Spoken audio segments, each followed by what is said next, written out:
Assalamualaikum warahmatullahi wabarakatuh. Perkenalkan, nama saya Rania. Saya akan mendampingi kalian untuk mengenal tentang organ reproduksi. Organ reproduksi ini dibagi menjadi dua, yaitu tentang pria dan wanita. Organ reproduksi pria memiliki dua bagian, yaitu luar dan dalam. Bagian yang luar yang pertama yaitu penis dan juga skrotum.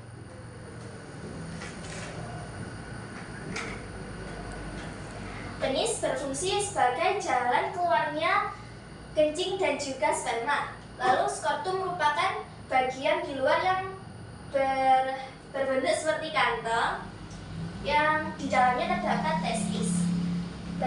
Lalu bagian dalam terdapat beberapa, yaitu antara lain testis,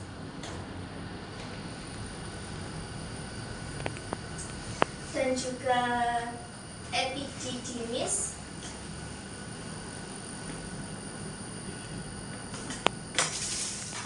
lalu vas deferens,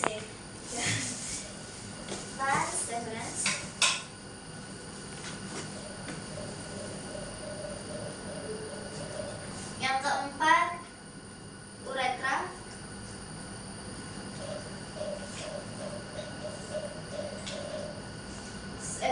dari beberapa bagian ini saya akan menjelaskannya satu persatu. Yang pertama yaitu testis. Testis merupakan tempat untuk pembuatan sperma.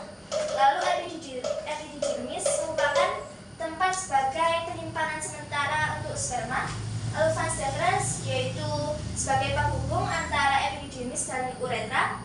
Dan uretra merupakan bagian yang paling luar untuk jalan keluarnya sperma dan urin. Lalu terdapat juga kelenjar-kelenjar dalam organ ini. Contohnya, yang pertama yaitu kelenjar vesicula seminalis,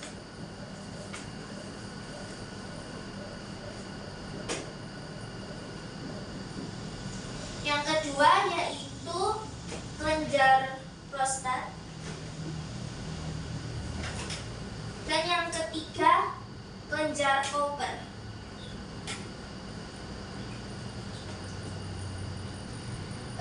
Kelenjar-kelenjar tersebut memiliki fungsi masing-masing. Yang pertama yaitu vesicula berfungsi sebagai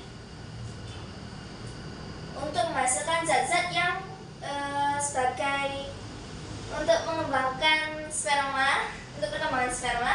Lalu yang kedua yaitu prostat berfungsi untuk menghasilkan cairan asam. Lalu Cooper menghasilkan cairan yang bersifat basah. Yang kedua yaitu bagian yang wanita. Bagian luar terdapat vagina.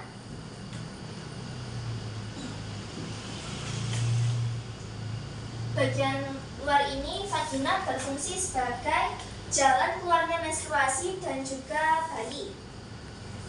Bagian dalam terdapat yang pertama yaitu cervix,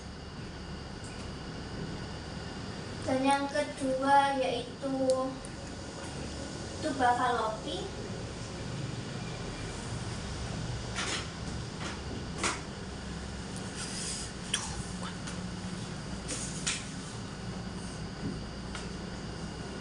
Ada juga uterus,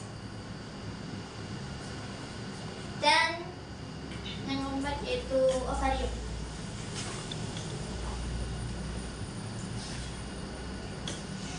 Yang pertama yaitu cervix. Cervix adalah struktur bagian bawah vagina yang bersifat menyempit dan membuka pada vagina. Lalu tuba fallopi merupakan tempat untuk fertilisasi atau menuan. Lalu uterus merupakan tempat untuk kita ganti dulu ke ovarium karena saya lupa. Ovarium merupakan berfungsi sebagai menghasilkan sel telur. Lalu kita akan beranjak ke proses pembuatan sperma dan sel telur.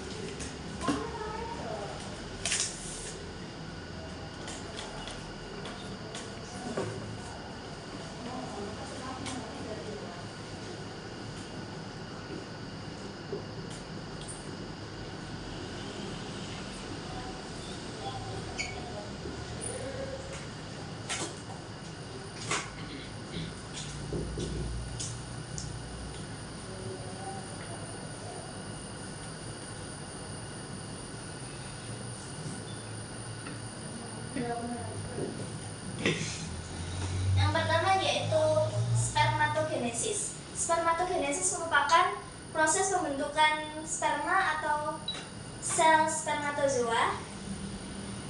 Sperma ini bersifat diploid atau bersifat haploid atau 2N atau N. Yang pertama yaitu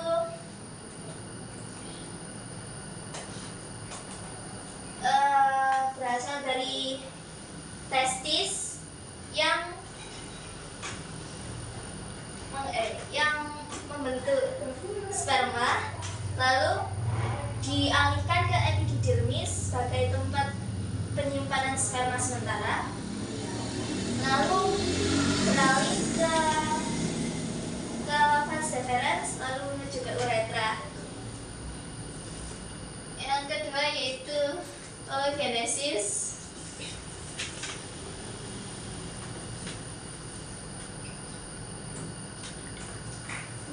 Oogenesis merupakan proses pembentukan sel telur dari ovarium.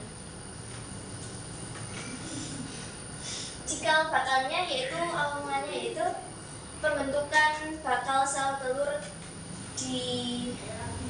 terlebih dahulu, lalu kemudian pembentukan tersebut di dalam kandungan, dan kemudian setelah berumur 3 bulan fetus tersebut, maka